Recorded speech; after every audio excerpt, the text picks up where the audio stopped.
with Big R Fly Shop, and today we're going to tie a Sculpin. Megan Johnson named it the Fuller's Falcor. It has a Sculpin helmet and it works really good spring and fall for swinging for big browns or rainbows coming out of Lake Pondray. We're using a TMC 9395 for the main hook of this fly, and this is going to be another stinger hook fly. So this hook really doesn't matter as long as you have a 4x long shank or any size shank that you want really to go with the fly. This fly can be tied big, like 6-8 inches long, or you can tie it small to where it's about 1.5 inches, 2 inches long. So this is going to be probably about a 4-inch long fly. Works pretty good on the Clark Fork a little later in the season. We got coming up here swinging big Sculpins for those big browns and rainbows that are coming in from the lake. So we're going to take a chunk of 30-pound fire line. I like black, and this is going to be for our stinger hook, and we're using a VMC number 4 drop shot hook for the stinger. And we loop it over right there, and this is where we can adjust our length. We're going to run it out a little bit further, a couple inches back, so you got about a 3 to 4 inch fly. And you want this, the reason for this hook is basically for short strikes. They're not coming up and eating the tail. As soon as they come up and hit the tail, that hook's going to stick them.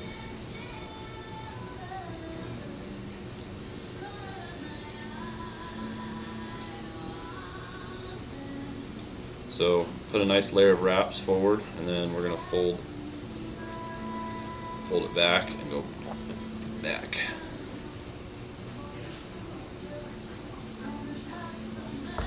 Then I'm going to use some, I really like this hairline barred rabbit strip right here. The barring just makes it look really realistic in the water. It just makes it really fishy looking. So what we're going to do is just take this rabbit strip, and you're going to run it out to right about the end of the hook there, so you can see that the end of the fly, the very tip of the fly, will be right at the end of the hook.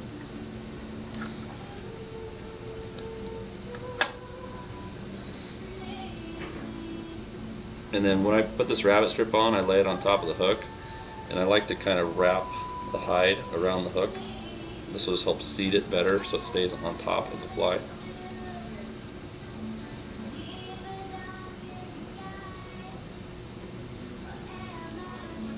So we're going to add a little flash and a little hackle back here just to give it some more attractive qualities. I got some UV flash.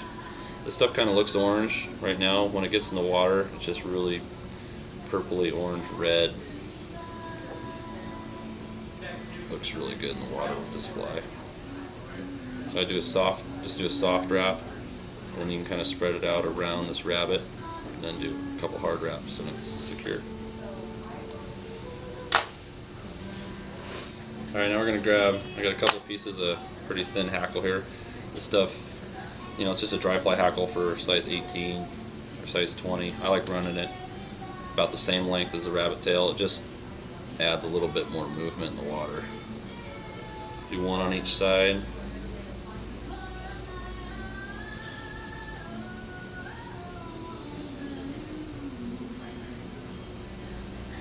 So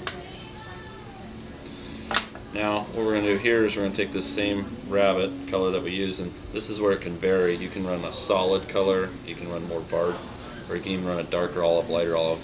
This is going to be the body of the fly.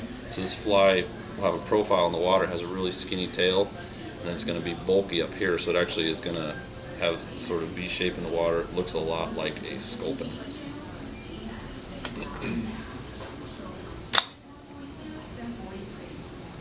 So let's tie that in there. I'll run my thread up almost to the front, and then when you wrap this, you just want your bunny fibers to go back. So how you do that is basically you just hold the fiber back when you go on your next wrap.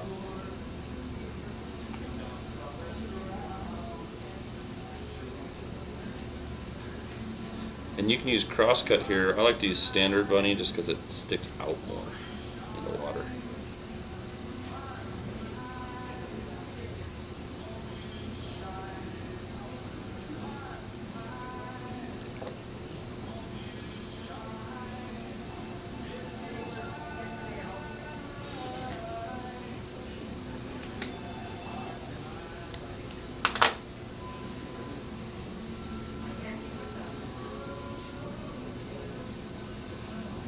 down.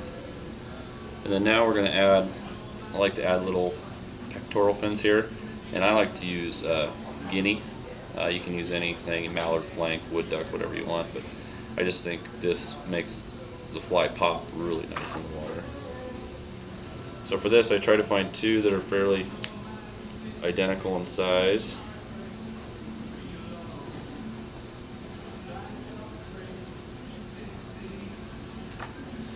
And then I'm going to grab about the size I want, and then I strip these fibers back.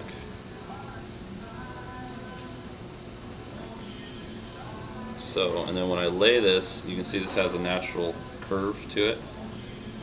So you want it to curve outward like that. And it's going to look like a little pectoral fin, like on a sculpin. I tie one end on each side here, like so. Same thing for this piece. Try to match up the size. Strip these fibers back.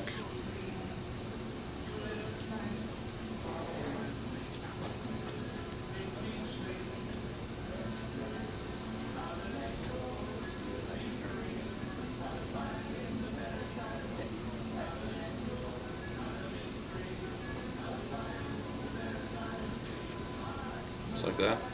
See these little fins. So in the water, when this bunny gets wet, it's going to profile out like that. Those are going to look like little pectoral fins, like on a sculpin. So to finish this fly, we're going to run a sculpin head on it. Sculpin helmet, fish skull. I got a couple different sizes. You got a large one or a smaller one.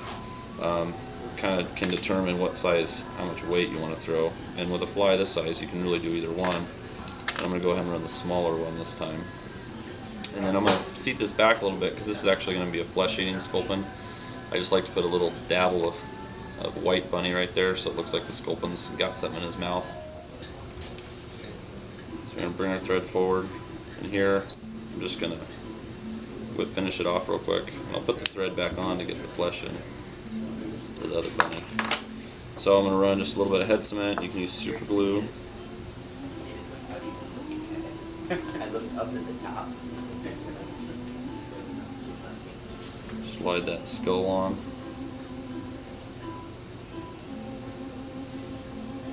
You can see it's starting to look like a little sculpin.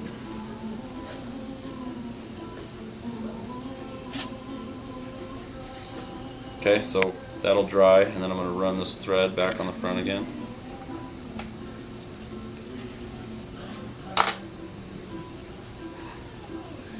Then I'm going to take a little piece of white bunny. You don't need very much.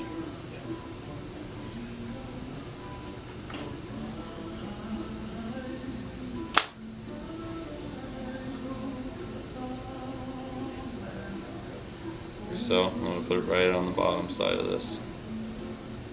Gives them a little goatee. That's why we named this fly the Falcor, after the dragon and the dragon dog in Neverending Story.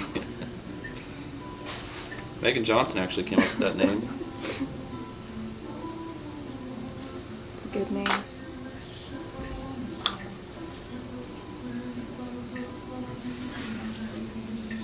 Okay. Here we go. Finish it off, glue it, put some eyes on. We're done.